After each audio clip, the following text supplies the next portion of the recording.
Welcome back, everybody.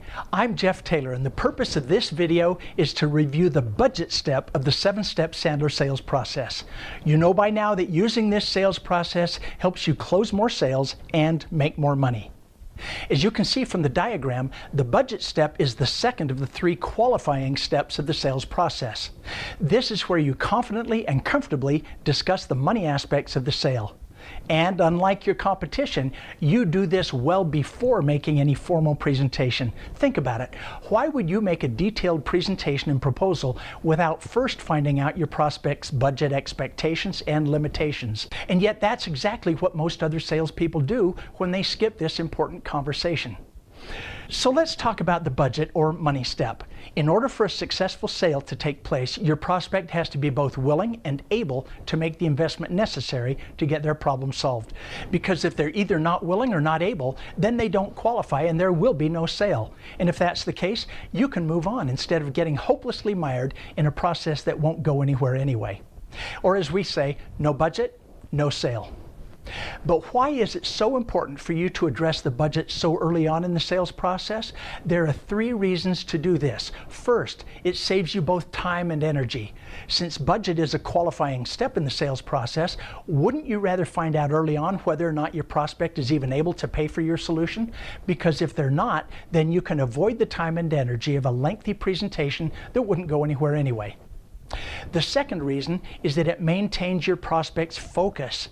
If your prospect is worrying about how much this is going to cost the entire time you're speaking, they won't be paying attention to anything else you're saying. Plus, if you don't know their price expectations and limitations, you could end up presenting the wrong solution to solving their need, and that would kill the sale. And the third reason to address budget early in the process is that it clears the path to closing the sale. Because when you deal with money issues up front, it helps you qualify and also to build credibility with your prospect. It lets you clear away objections so your prospect can fully focus on your solutions. But as you know, possibly from personal experience, too many salespeople find it hard to talk about money. There are 2 reasons for this. One is that they just don't know what questions to ask or how and when to ask them. Well, I'm going to help you with that in a minute. The second reason is more conceptual. The salesperson has some mental roadblocks, such as thinking that it's not polite to talk about money. Or maybe the proposed solution is more than the salesperson could afford personally, so he or she assumes the same for the prospect. The bottom line is that you have to be comfortable talking about money, and you need to show confidence as you do. This helps to make your prospect comfortable. For example, would you be comfortable with a doctor who was nervous about performing a physical exam or some other medical procedure? Your confidence will build your prospect's confidence. So here's how you do the budget step. There are 3 major parts to it. The first part is where you summarize and review what was covered in the pain step, and you set the upfront agreement to talk about budget. It's very important that you make sure your prospect is keenly aware of the pains that were discussed previously. Here are a few phrases that you can use as you review the pain step. Bill, let's make sure we're both on the same page. So far you've told me that, and the reason this is happening is... and the result of all this is, and what you'd like to see happen is, have I left anything out? Has anything changed? Then once you and your prospect have completely reviewed their pain, you can transition to the budget step by asking, can we talk about the budget that would be necessary to fix the problems we've discussed? You now have the okay to move forward.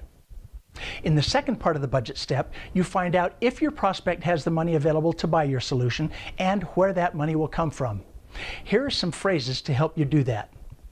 Mike, have you given some thought as to how much you'll need to invest to upgrade your equipment? I don't suppose that you've put a budget aside for this project yet, have you? Gene, have you and the doctor come up with a monthly allocation for this purchase?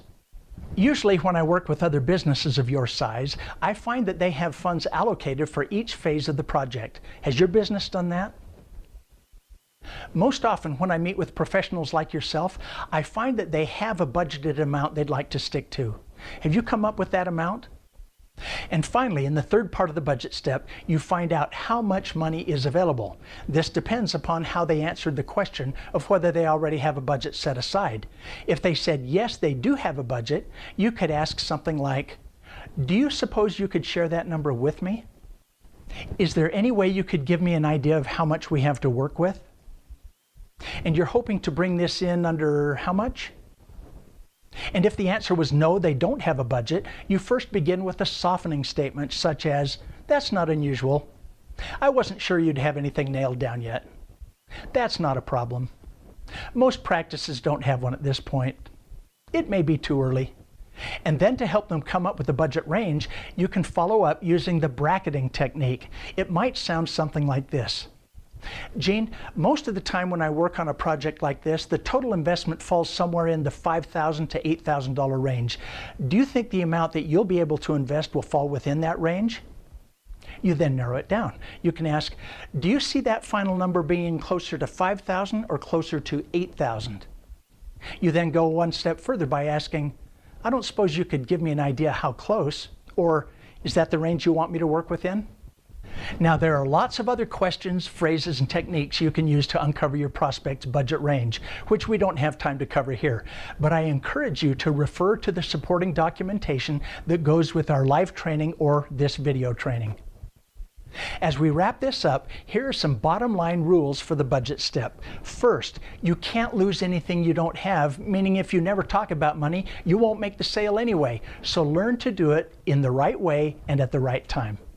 Second, too many salespeople don't talk about money or budget for fear of offending their prospect and losing the sale. But that's not you. You'll face the issue with confidence and you'll get the information you need to develop a workable solution. Third, your prospect has to be both willing and able to make the investment necessary to solve his or her pains. That's why you will find out if the money is available and how much is available. And finally, as you learn to use the appropriate softening statements and questions, you'll guide your prospect to comfortably reveal their willingness and their ability to make the required investment.